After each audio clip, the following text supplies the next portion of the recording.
Madame, Monsieur, bonjour, bienvenue à ce rendez-vous d'information. La présidence de la République de Côte d'Ivoire a publié hier la liste des 33 sénateurs nommés par le président de la République conformément à la Constitution ivoirienne. Ils sont nommés au titre de la législature 2023-2024, une liste et de nouvelles recrues, 8 nouveaux sénateurs qui font leur entrée à la Chambre haute du Parlement ivoirien. De nouvelles recrues parmi lesquelles la ministre d'État, ministre des Affaires étrangères, Kandia Camara.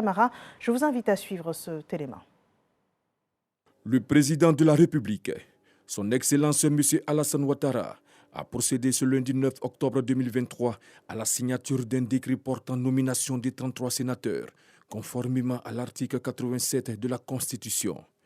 Ainsi sont nommés sénateurs M. Aka Kone, M. Bado Moussa, Mme Bamba Maïmouna, épouse Dosso, Mme Bamba Sogona, épouse Arnold, M. Benzem Kwame Christophe, Mme Kamara Kamisoko Kandia, M. Kofi Michel Benoît, M. Koulibaly Lassina, Mme Koulibaly Yao Madiara, épouse Koulibaly, Mme Da Silva Sylvia, épouse Anouma, Mme Delon, épouse Longue Katerina Suzanne, Mme Diaby Makani, Mme Diallo Amoué Nicole, M.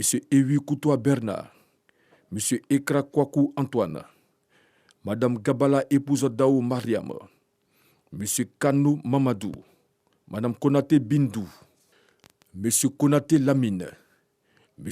Kwame Norbert, M. Kwasi Abounoua Jean, M. Kwasi Alomo Oufoué, Mme Koulibaly Mariam Fetegue, M. Ouattara Bakari, Mme Richmond Awa Komelin Eba Marie Irène, M. Sidibé Vali, Mme Soukoulé Kadi, épouse Kone, M. Tiakore Odje Joseph, M. Tompieux Zoé Augustin, M. Touré Bourama, M. Yassé Gabriel Joseph, M. Yapobi Jean-Désiré Lucien, Mme Zudon Kipré Ambla Viviane Elisabeth.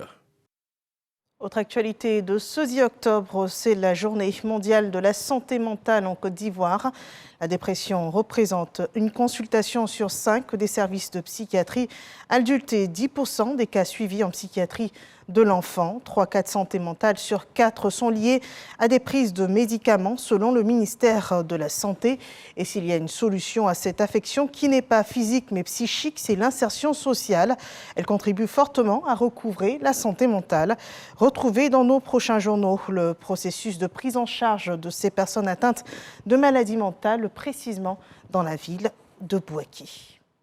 Parlons économie, à présent avec le lancement d'une formation au journalisme financier en vue de renforcer les capacités des acteurs des médias, selon le reportage de Hamidia Rassouba et Didier Nguessa.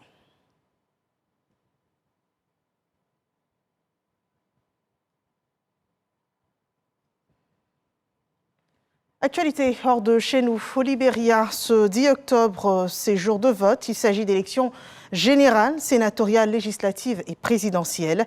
2 400 000 Libériens sont appelés aux urnes ce mardi 10 octobre pour désigner un successeur au président sortant Georges Weah, lui-même candidat pour un second mandat.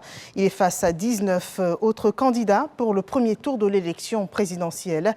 Les premiers résultats pour la Chambre des représentants sont attendus dans les 48 heures suivant le vote. Et pour la présidentielle, un candidat doit obtenir au moins 50% plus un des suffrages exprimés. Et si aucun parti n'atteint ce seuil, les 2 partis ayant obtenu le plus grand nombre de voix au premier tour procéderont à un second tour à la majorité simple. Actualité électorale également à Madagascar. La campagne électorale pour la présidentielle 2023 débute ce 10 octobre. Le premier tour du scrutin est prévu le 9 novembre prochain. 11 des 13 candidats qui manifestent depuis le début du mois ont décidé de ne pas prendre part à ce début de campagne, privilégiant pour le moment la contestation. Ils réclament toujours la disqualification de André Rajoelina du fait de sa naturalisation française et revendiquent la recomposition des institutions liées à l'organisation du scrutin. La guerre entre le Hamas, le mouvement islamiste palestinien, et Israël a déplacé plus de 187 500 personnes à l'intérieur de la bande de Gaza depuis samedi, a indiqué le Bureau de coordination des affaires humanitaires de l'ONU. La plupart se réfugient dans des écoles de l'agence de l'ONU pour les réfugiés palestiniens. L'armée israélienne affirme avoir attaqué plus de 200 cibles dans la bande de Gaza cette nuit, en particulier dans les zones de Khan Younis et de Rimal. Les combats donc se poursuivent. C'est la fin de ce flash d'information. Merci de nous avoir suivis. Excellente journée sur RTI 1.